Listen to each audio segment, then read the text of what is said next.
He's having a nice feast. Her. Go ahead. Yeah, it's okay. It's all good. But it was not all good. Hi. I use she, her pronouns. I'm not sir. Yeah, like it's like a knife in the heart. I did specifically ask ahead of time not to be called sir. Yeah, I'm just gonna go. Okay. The Sweetwater starts at yes, okay. Sir? Not. I'm so sorry. I apologize. It's just always like a knife. It always hurts every single time. I was wondering if there's a manager I could talk to about something that happened. Yeah, I was called sir. Oh, okay. It just really sucks every time it happens. Sorry about that. I don't need to be called ma'am. I just need to not be called sir, you know? Thank you. Did you call me sir? I just want to tell you that the person who gave me this called me sir. What? Called me sir. Oh. It's just like, it kind of just hurts a lot to get called sir. Oh, sorry about that. Okay. Very good. Thank you so much. No, yeah. Thank you. I'm not a sir. Nothing like a good misgendering. It is a knife in the gut when I get called sir. I feel like I need to tell him. I need to tell him that hurt. It hurts more when it's not intentional because it means like this is sir to him. I know you didn't mean it, but I'm not a sir. I'm so sorry. It's okay. I know you didn't mean it. It's just, it hurts. I know when people clock me, it's fine, but like it does kind of hurt. Thank you. I'm not sir. Oh, sorry. Not sir. Not sir. But the guy who dropped the food off, he called me sir twice in a row. Okay. I'll let him know that and Thank you. I appreciate that. Narcissus was a young and exceptionally handsome hunter, the son of the river god Sisyphus and the nymph Liriope. He was renowned for his beauty, but he had an arrogant and disdainful attitude towards those who fell in love with him. One day, the nymph Echo, who could only repeat the last words spoken to her, fell in love with Narcissus, but her love was unrequited. Narcissus roamed the woods alone, and one day he came across a clear, still pool of water. When he looked into the water and saw his own reflection for the first time, he was captivated by his own beauty. He fell deeply in love with the beautiful image that stared back at him, not realizing it was his own reflection. Narcissus became obsessed with his reflection, spending hours by the pool, unable to tear himself away. He eventually wasted away from self-neglect in his unrequited love for his own image. He couldn't eat, sleep, or drink, and as he gazed at his reflection, he whispered sweet words to it. In the end, he died right beside the pool, and the only thing left of him was a beautiful flower that grew on the banks of the pool, which was named the Narcissus flower. The ancient myth of Narcissus serves as a poignant metaphor for contemporary issues surrounding self-absorption, with its echoes found in the pervasive nature of social media and its influence on individual behavior. After all, just like Narcissus was destroyed by self-absorption in antiquity, during today's digital age, we face the same issue through social media and online culture. I can't think of another age that was so self-absorbed and so narcissistic, not in the West. And I've said it before, nothing illustrates our change from, some sense of duty to narcissism more than the change from the Queen, still working at 96, and Meghan Markle, wife of the Queen's grandson Prince Harry, still moaning at 41 about how tough she has it in her $30 million mansion. Yet this shtick of, oh, woe is me, look how glamorous I am, has made her a heroine to millions. But has Meghan Markle now finally gone too far? Maybe a false hope. It is from the myth of Narcissus that the term narcissism comes from, defined by Oxford Dictionary as having an excessive interest in or admiration of oneself and one's physical appearance. If these traits impair one's life, then it becomes a personality disorder instead of a personality trait, defined by selfishness, involving a sense of entitlement, a lack of empathy, and a need for admiration. The term is thrown around quite loosely, as many psychology terms are, now that TikTok has gotten their hands on a Psych 101 textbook. And yet, a realization that excessive social media use overlaps heavily with narcissism seems to go unacknowledged. A recent meta-analysis of social media and narcissism found that individuals who score high in grandiose narcissism tend to use social media more frequently, post more selfies and status updates, and have more online friends as opposed to those who scored lower in grandiose narcissism.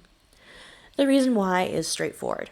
As one article puts it, Sharing endless selfies as well as your innermost thoughts on social media can create an unhealthy self-centeredness that causes you to focus on crafting your online image rather than making memories with your friends and family members in real life. In other words, social media is not only used for socializing, but for curating a public image and personality.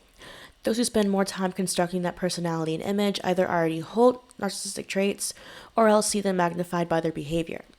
It's a case of the chicken or the egg. It's difficult to discern which came first. The internet, through social media, can offer the common man an easier path to fame through virality, either positive or negative.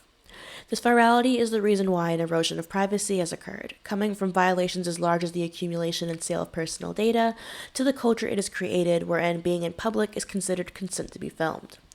Small events reach monumental audiences which can ruin lives for relatively small issues and have no accountability because no law or rule has been broken and the punishment is passed down not by an objective judge but through the immensely fickle court of public opinion. It is far easier to spread misinformation than to correct it, which leads to the unfortunate side effect of zombie rumors and myths continuing to be spread long after the truth is revealed. For a city bike gone viral, the 90-second clip shows a hospital worker, Sarah Comrie, straddling a two-wheeler, a man next to her claiming it's his. That's your bike. Please help me!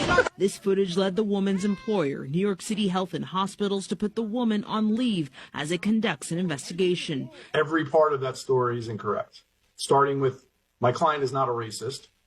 2, my client did not take anybody else's bike. Justin Marino says the proof is in the receipts that we examined. They show a rental for a bike of 560-3915 that lasted 1 minute. The code on the bike that they both want reads 560-3915. That confirms that the bike she was on was definitively rented by her. Tussle over a city bike gone viral. The 90-second clip shows a hospital worker, Sarah Comrie, straddling a two-wheeler, a man next to her claiming it's his. That's your bike. Please help me! This footage led the woman's employer, New York City Health and Hospitals, to put the woman on leave as it conducts an investigation. Every part of that story is incorrect, starting with my client is not a racist. Take, for example, the woman accused of crying and manipulating a crowd by trying to steal a black man's bike. The woman was pregnant and a nurse, and on her way home, a good enough reason for getting upset when prevented from accessing the bike she did indeed pay for. However, instead of considering her perspective or what may have been left off camera, the woman was immediately villainized and was even placed on leave from her job following the incident, which NYC Health and Hospitals, New York City's public hospital system, called disturbing. The hospital said it is investigating what happened. Her reputation was ruined as a result of the incident, causing a disruption to her employment, again while she was pregnant.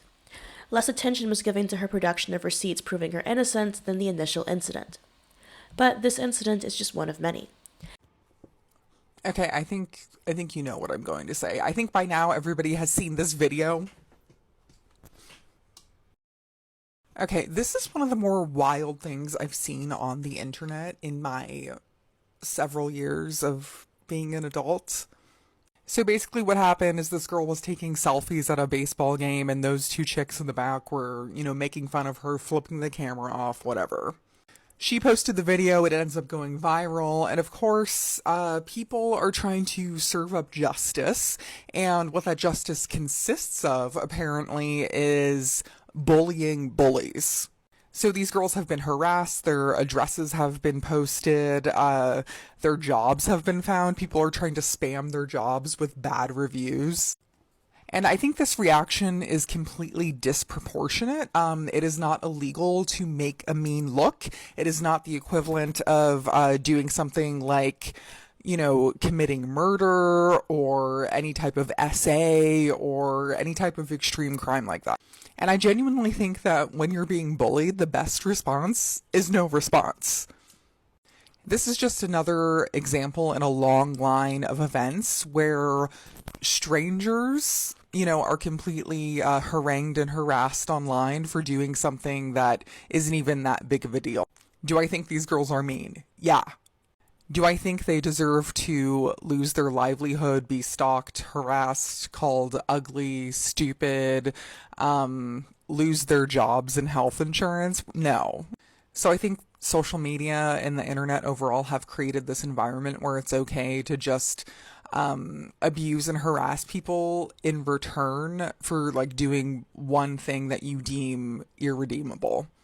So I think we're going to have to be on the lookout for this more because it's going to get worse.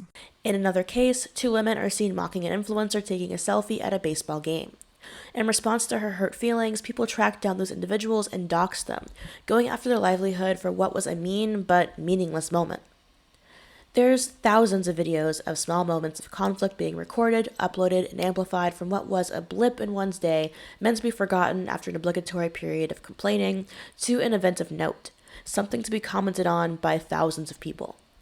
The nature of social media fosters hyper-individuality. Your bad run-in with the waitress becomes exceptional and above the mundane because it happened to you. You are the star of the show, the concept that your universe centers around, or at least for you and your audience, and for however long they deem you worth your attention. The link between social media fame and potential monetary rewards creates an incentive to increase usage, and alongside the reward of attention, fuels more self-centeredness. It is a cycle that leads to one question ruling every action. What about me? I want to talk to you guys about something I've decided to call the what about me effect. The what about me effect basically combines individualistic culture with being chronically online. And it is rampant on TikTok. And I feel like it's very easy to write it off as like a lack of common sense or critical thinking, but I don't think it's that. So before I continue, I am going to explain what this actually is. The what about me effect is when someone sees something that doesn't really pertain to them or they can't fully relate to, and they find a way to make it about them, or try to seek out certain accommodations for their very nuanced, personalized situation, instead of recognizing that maybe they are just not the target audience for that thing. I will give you an example. If anyone has seen the bean soup video, where this girl, she makes like a bean soup that's high in iron to help with your period, and it has like a gajillion different beans in it, and it's called bean soup. And she got all of these comments being like, well, what should I do if I don't like beans? Well, how do I make this without the beans? Can you substitute the beans? Instead of just saying, hey, if I don't like beans, maybe I shouldn't watch this bean soup video. Like I said, very easy to write that off as a lack of common sense, but I don't think it's a lack of common sense. I think it's this individualistic culture that we have created in the United States and maybe elsewhere. I don't know. I don't live elsewhere. I live in the US and I see it running rampant here, where we make everything about ourselves and seek out accommodations and validation for everything. And before someone makes this about something it's not, I'm coming to you as a leftist who cares a lot about equity and inclusion, so those are not the things I'm talking about.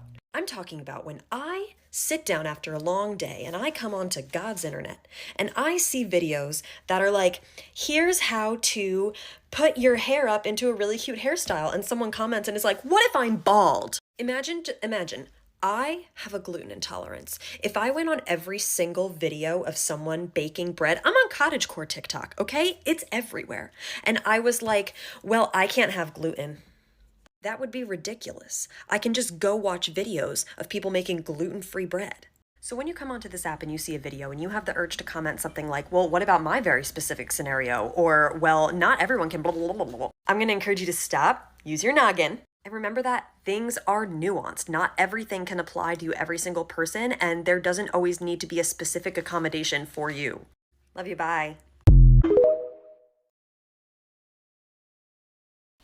An inability to think beyond the self and an inflated sense of self-importance not only makes it difficult to find commonality with others and destroys any capability of political momentum, but it destroys the ability to form real connections with other people, and even to view other people as deserving of the same empathy you want to be treated with. This question in turn creates a belief that everything, from online spaces and conversations to real-world experiences, must relate to them or reflect them in some way. And if it doesn't, it is because of bigotry or exclusionism. The truth is that the world does not revolve around you. Your life does, but make no mistake, the world has no obligation to cater to you specifically. However, queer culture centers around the belief that it does. Your pronouns and your identity are both things of little consequence to most people you interact with, until you make it their problem.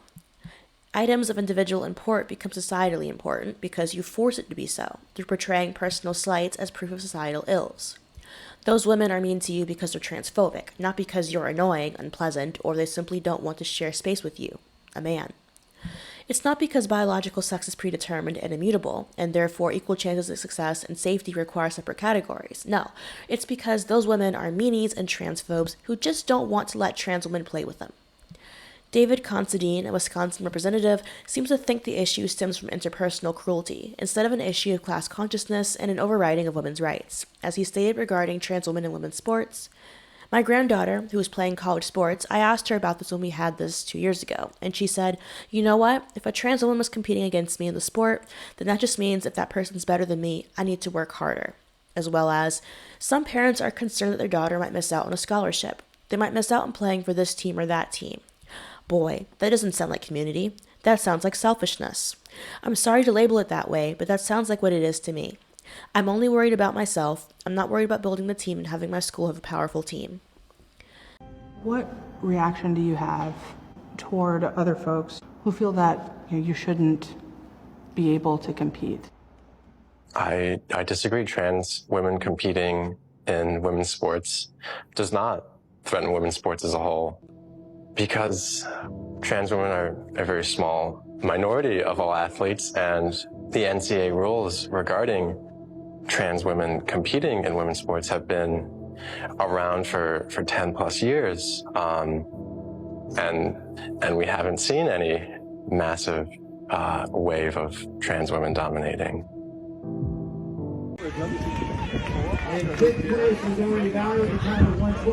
This is Adeline Johnson's reaction after losing a shot at the state championships to a transgender athlete. Johnson finished the race in fourth, 2 places behind Athena Ryan, the transgender athlete. Athena Ryan spoke with Miles Sport after the race, in which she claimed to have dropped 17 seconds on her season's best time in the past 2 weeks. Tensions also ran high amongst the spectators as protesters clashed with security, holding signs that said, "Protect female sports." This is one spectator's reaction. It's none of your business what someone else does. That's offensive. The transgender athlete's win has since sparked outrage online as the debate over transgender athletes in girls' sports rages. It is an interesting reversal, considering that male athletes insisting on playing with women is far more selfish than a female athlete being upset that she lost winnings, employment opportunities, and scholarships due to unfair competition. In fact, if women speak out about this unfairness, they are often punished, which is the case with powerlifter April Hutchinson, who has been banned from competing for 2 years because she noted, "It's been very disheartening that national record he broke, athletes have been chasing for years. It just goes to show the physical advantages that a male has over a female." Instead of considering the impact of the inclusion of biological men in women's sports on female athletes, a far larger category than trans-identifying male athletes, trans athletes continue to ask, "What about me?" You can see this mindset in pretty much any online discussion, from lesbians joking around about not needing birth control. You say you're trying, so I'm going to engage in good faith. The reason we are here is because someone made a lesbian is the best birth control type joke, and I responded with, this is not inclusive to trans feminine lesbians. This is due to the fact that there are trans feminine lesbians who absolutely have the ability to get their partners pregnant still. Depending on where a person is at in their transition, being trans doesn't automatically make someone infertile. Hormones aren't even a reliable way to make someone sterile. I got pregnant after being on testosterone. And the reason this is in people's heads, this idea that trans people are all sterile, is because, up until very recently, when this, we are just now starting to change this in some places, in order for a trans person to change their gender mark, they had to be medically sterilized beforehand. It's eugenics, but anyway, when people make these jokes about, oh, haha, I'm a lesbian, there's no possible way I could get pregnant, it's denying the existence of trans feminine lesbians who have the ability to get other lesbians pregnant. Even if, you yourself are not actively dating a trans woman, you can still be inclusive to your community. Because again, there are trans women who can get people pregnant, and for some people, being a lesbian is not strong enough birth control, and sometimes you need to have an IUD put in. And, I've had these jokes made, when I've had conversations with, some folks about birth control, and then someone going, well, I'm a lesbian, so that's my birth control, and, me kind of looking and going, I'm a lesbian, right? You should know this about me. And it hurts to have your partner excluded from these types of conversations. And like, I don't need other people to tell me that I'm valid in my relationship. I know I'm a lesbian and my wife is a woman. Like, I don't need external validation on that. I don't care what people say. But like, there's a long history of making trans people the butt of jokes, or just completely forgetting our existence and not even giving it a second thought. So like, y'all might not see it as that deep, but it's just a symptom of like a larger pattern of exclusionary behavior from the rest of the queer community. To celebrations of gay representation. Did you get the trauma? Did you get the oppression? Did you experience discrimination? But also offline, where self-centeredness has allowed the feelings of a few to dictate the rights of many. This attention-seeking behavior is evident in the enforcement of gender identity not as a religion or a personal choice, but as the only choice. From the inclusion of pronouns in email sign-offs and email introductions, to the punishment that comes if one refuses.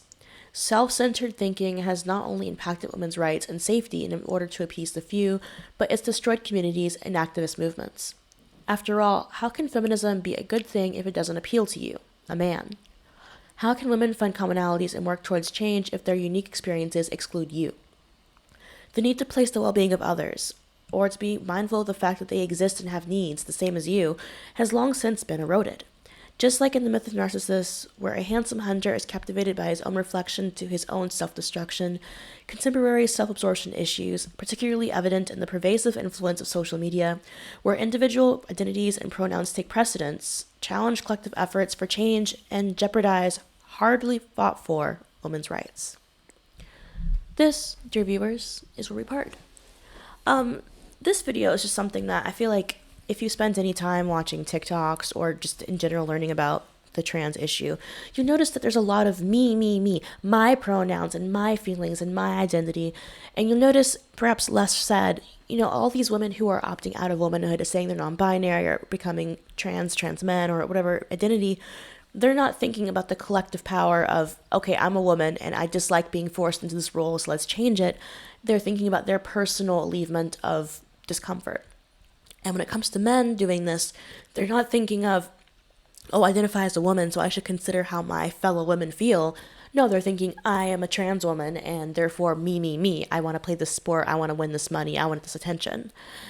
And it's not just the trans issue, it's pretty much every issue. Like, you can find this just online in general, but I find it especially prevalent here, and I find it very frustrating.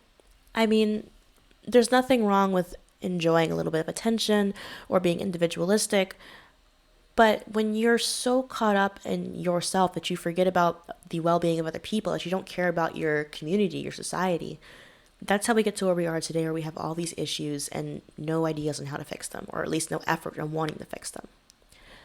Anyhow, if you guys have any comments, questions, or concerns, let me know in the comment section down below, and I'll see you guys next time. Bye.